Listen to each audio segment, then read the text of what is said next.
Continuously optimize all parts of your funnel. Up to this point, you already know how to build a following on Instagram. You also already know how to create content that would not only build up your following, but can also draw attention to your profile page. Your profile page, of course, is where your target link is. When people click your target link, they go outside of Instagram and they go to a page you specify. This is the page where the action takes place. This page can be a consumer guide which qualifies your traffic. People can then click through to a page that's deeper inside your website. Ultimately, they can click on a link to go to the squeeze page for your mailing list. This is the page that recruits people to join your mailing list. You can also promote a sales page using these internal pages. There are just so many ways you can go with this. But regardless of how you plan to convert free or paid traffic on Instagram into paying customers, you need to optimize all parts of this funnel. The funnel starts with your content on Instagram. It gets narrower when people click through to your profile page. From there, it goes to a page on your website. From there, it can either go to an internal page or to a sales page or a squeeze page. Whatever the case may be, you need a very broad top for your funnel, and each smaller part of your funnel needs to be as broad as possible. Why?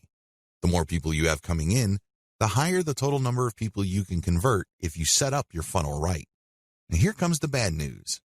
It's one thing to say that you're going to have to optimize all parts of your sales funnel.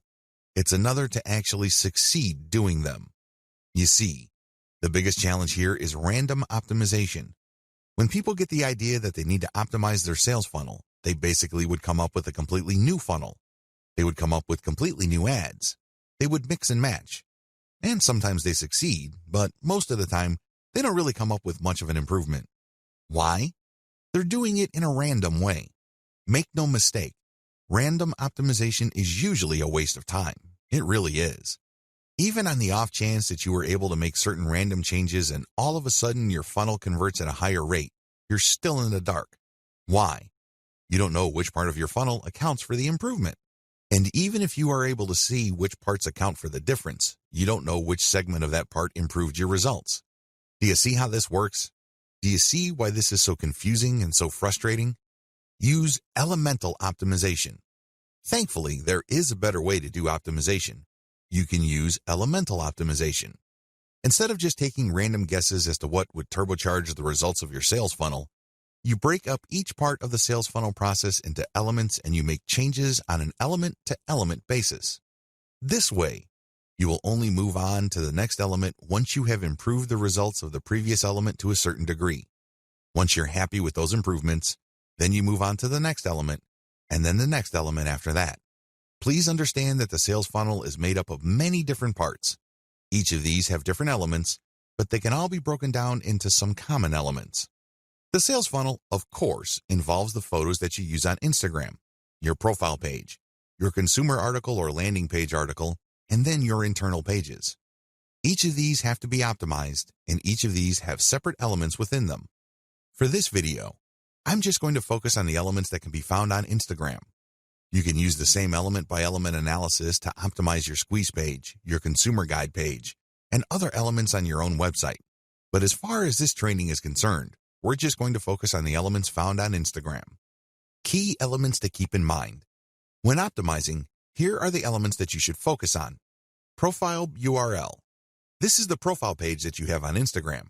You can change the picture, you can change the description, but just make sure that when you make changes, you go element by element. This means you can swap out pictures until you get a nice improvement. Once the improvement is sustainable, you then change the text. See if it improves your click-through rate. Once you are able to do that, then you can change the landing page URL. Photos and videos. This should be obvious. These are the photos and videos that you post.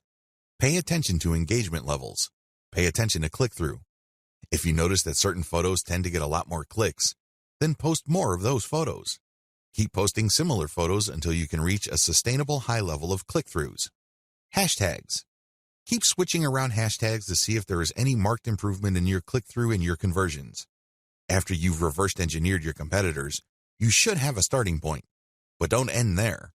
Keep playing around with the hashtags, customize the hashtags, and research related hashtags to see if you can get better results. Description. This is the text that you post along with your photos or videos. Post the same picture but play around with different descriptions.